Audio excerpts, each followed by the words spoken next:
machine shop. Well, we got another machine in the shop. What we have here is a 24-inch G&E heavy industrial shaper. Now, I'm thinking the shaper vintage is somewhere, well, it's after 1912. It has a 1912 patent date on it, so sometime after 1912. I'm guessing 1912 to 1930. So, shaper's 24-inch stroke. It'll do a 24-inch cube. It's powered. It is a line shaft machine, but it's powered. It's got a conversion unit on it, and the conversion unit is a drywall transmission. Now, drywall's been around since 1932 or so, and this machine could have been fitted with that drive about that time. It's hard to tell about line shaft machines because during the 20s and 30s, after the Depression and stuff, they were still making a lot of line shaft machinery, basically up until around World War II. So this machine can be anywhere in that era. I have not been able to find a serial number on it, but I do have a location here that had some drive pins in it at one point, and there's a tag missing, so I'm assuming that might have been the serial number, and we're going to be out of luck unless I find it somewhere else on the part. I have it sitting here next to the John Doe shaper to give you a comparison of size. Now, the John Doe shaper is about a 15-inch shaper. It's not a heavy-duty shaper. It's probably a lighter version of a shaper, and I'm guessing it comes in around 1,000 pounds, maybe 1,500 at the heaviest. It stands about 4 foot tall and maybe 3 feet length. Now, the G&E shaper here, as you can see, I'm 5'11". It stands about, well, it's on about 4 inches of block. So, but anyway, it stands a good 5 feet at the back, around 6 feet around at the control handle here. With the drive unit, it's over 8 feet long. I think the main casting from tip to tip is about 6 feet. Weighs in, I was told around 6,000 pounds. At first I didn't think it weighed that much, but I unloaded it off the trailer, pulled it in here by myself, and set it up, and I'm guessing, yeah, 6,000 pounds or so. What I've been doing with it here, I've got it wired up, we've got it running. I've been doing a little inspection on it. I've been cleaning it. I just got a little 5-gallon bucket with some degreaser in it, and I've just been wiping it down and coming back and wiping over the top of it, cleaning it off. It's cleaning up real well. It's got a real heavy coat of paint on it that somebody, splashed on there real heavy with a brush or something. You can see runs all in it, but you know what? I'm not concerned about that. This machine right now is not going to be taken apart and restored. It works too good. It's in too good a shape. Now, there was some issues with it, and I'll get to that in a minute. So, still doing inspection on it, and I'm finding little things. I'm figuring out how it works. I have not cut anything with it yet, but I'm not far from doing that. So, if you stand by, I'm going to take you through some of the things that I've figured out on the machine. It's pretty, it's got some cool features. It's got a tool lifter, and it works off of a solenoid valve up here. Well, not a valve, but a solenoid. The only thing is I need to get my voltmeter and find out if this is 110 volts coming to this solenoid. If it is, I'm going to have to find a cover or something for it. And I'm probably going to take this off until I get the machine to where I want it. But right now it's on there, and I'll give you a demonstration of how it works. It's got the vise is still here. The vise itself is in excellent condition. There's no pecker tracks in it, no marks at all. And the same thing for all of this mechanism up here. It's rusty, but it is never. I cannot see one hammer mark in the whole unit. Table has no cuts in it, no scratches like it's been dinged around. All right, so the previous owners, from what I told, they did a lot of work at 45 degrees. So they actually have a good index system set up here to index this vise at 45 degrees on both sides of the center. Actually, I cannot see anywhere at all in this vise. There's a little scratch, a little ding right there, and a little ding right there, but hardly anything. You can't even see where somebody's tapped it around to square it up. All right, so what I'm going to do now is I'm going to bring you in a little closer, and we're going to look at a few things, and I'll explain how things are working. All right, guys, so I got you here at the vise. Now, the vise like I said, it was set up here to, there's a hole right here. It's set up to index in at 45 degrees. Not sure what the guys were making with it, but the device is in really good shape.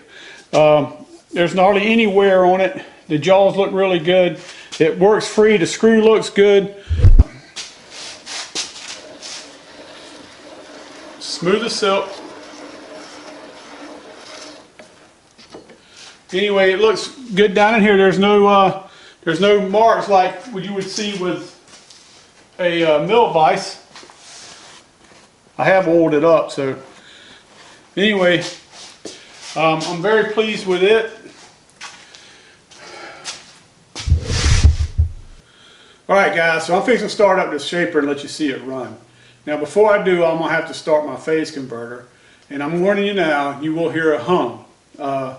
There's nothing I can do about it right now. I need to change. I've already cleaned the contacts on it. That didn't help. And if that don't work, then I'm going to change out the whole starter. So I'm going to apologize in advance for the hum. But once the machine's running, you probably won't hear it.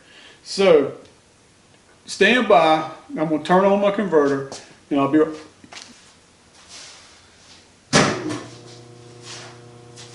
Alright guys, there you have it. So you can hear the hum. We're fixing to start this up. Hopefully you won't hear it afterwards.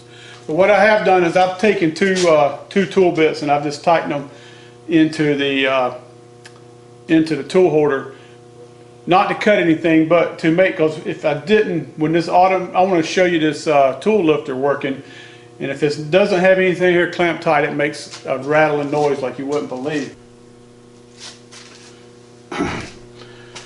So alright guys, before I'm actually start this machine up, I want to go over a couple of things. When I first got it, it would work, but something didn't seem right with it. And I got to investigate, and I pulled off the guard and discovered that there should be a pin in here that drives that shaft. Now apparently whoever had this shaper in the past has had problems with this shaper on and off. They had a 1/2 inch pin here, a 1/2 inch pin here, and then a 1/4 inch pin in the middle here. Well, all of it was missing. There was enough burr on the shaft to pull the shaper at slow speeds, but what I've ended up doing was I replaced a 1/4 inch pin. Now eventually I have a good feeling that I'm going to have to replace this shaft. It's not really hard to replace, but it's so drilled out right in here, I'm waiting for it to break on that end. Now this pulley, it actually rides on a bearing, so it doesn't have any weight itself on the shaft. It's riding on a bearing. The only thing it's doing is driving the shaft through this pin. It's flat belt drive. Here's our drive all transmission. And it's belted up to a 3 horsepower Howell motor, which in my opinion is a little light for this size of shaper. This shaper has a 2-speed gearbox. It's kind of like a back gear. It shifts, that's in back gear, or the lower end, and that's in high gear. So we're going to start it up in high gear. Now I've run this thing at every gear set, and I'm going to tell you, in high speed, with the transmission in high speed, it's scary. It's probably close to 100 strokes a minute, and it wants to walk around. So I got it, the way I've got it set up, I can't run it like that right now. I've got to get a more firm mount. So right now it's just temporarily set up on some blocks. So this drive all transmission, it has 4 speeds. You pull it out and shift it. That's third gear.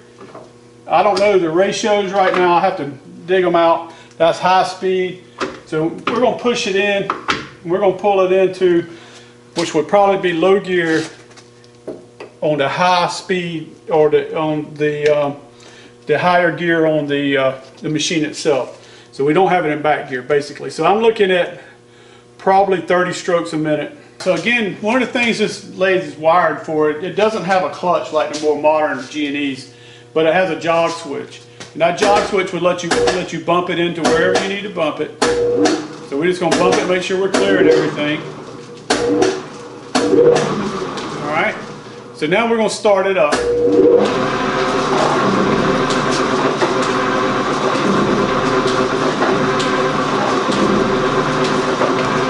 Machine runs really quiet. Most noise comes from the belt.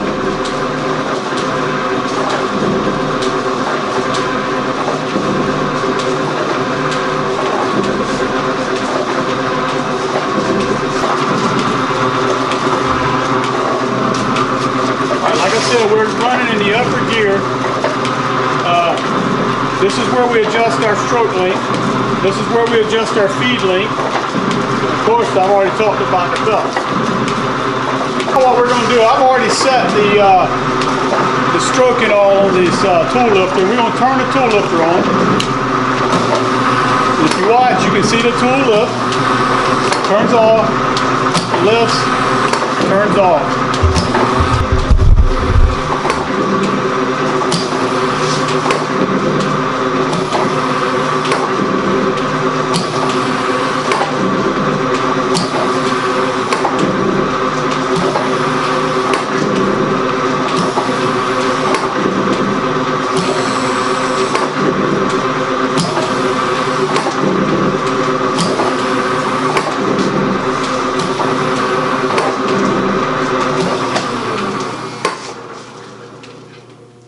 Okay, so what I'm going to do now is I'm going to shift it into the back here, or what I'm calling back here.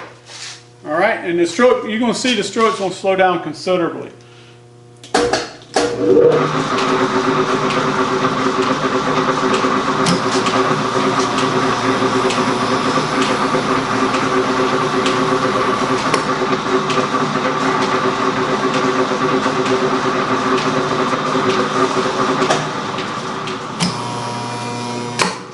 Alright, so the next thing we're going to do is we're going to look at the feed mechanism. Alright guys, so this shaper is self-feeding in the what I would call the X tool path, in the X axis.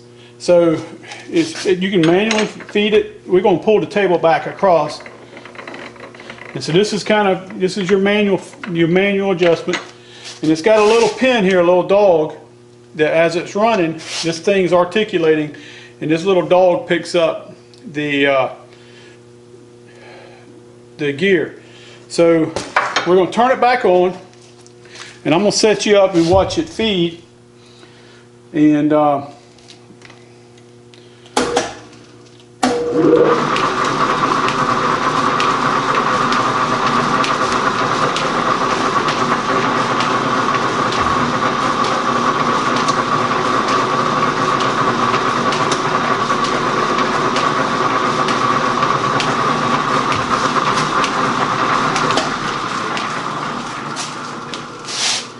Alright, so let's shift it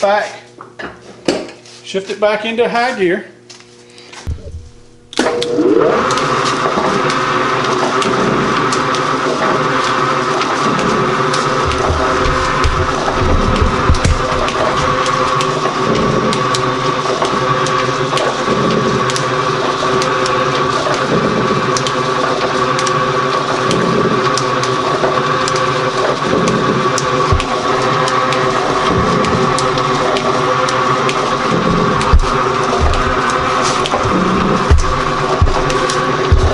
Adjust your stroke back here, you lower it towards the center. You want to increase it, pull it towards the, so now it's clicking about 5 runs. Alright, so right now we're feeding about 40,000 maybe. I'm going to slow it down.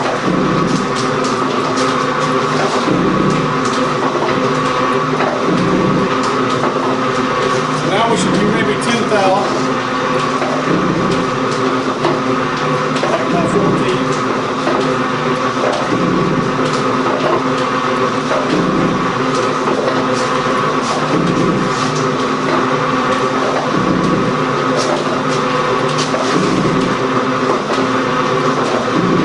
That's about as low as it'll feed. It's about 13,000.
the backstroke like it should.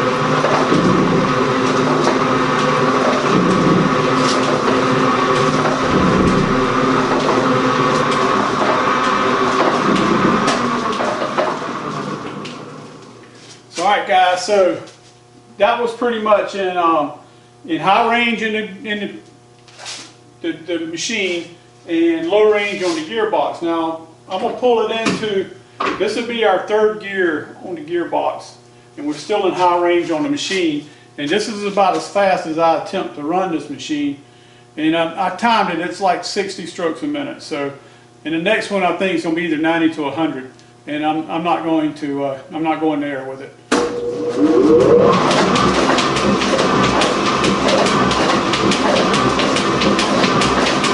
It runs really good at that speed.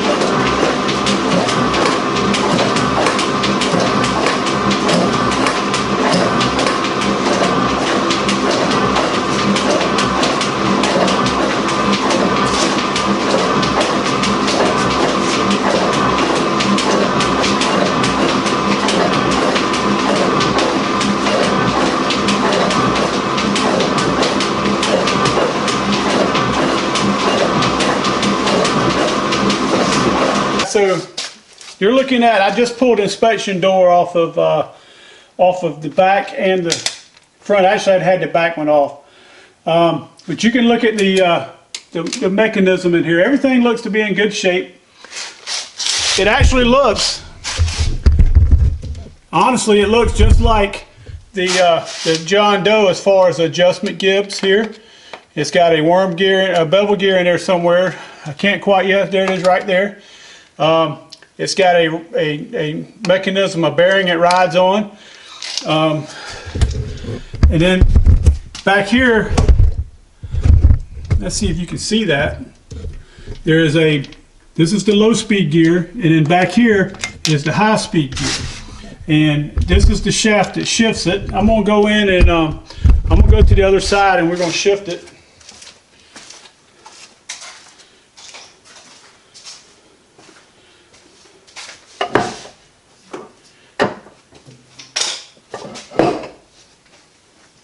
Okay, so now it's shifted into the high speed. And you've seen the rod pull it over. All right, and now the bottom shaft is clear. The pinion and the bit larger pinion is engaged. Now what I'm going to do is I'm going to back the camera up just a tad bit. And I'm going to go start it up and we're going to watch it run.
guys, there you have it. G&E 24-inch heavy duty shaper.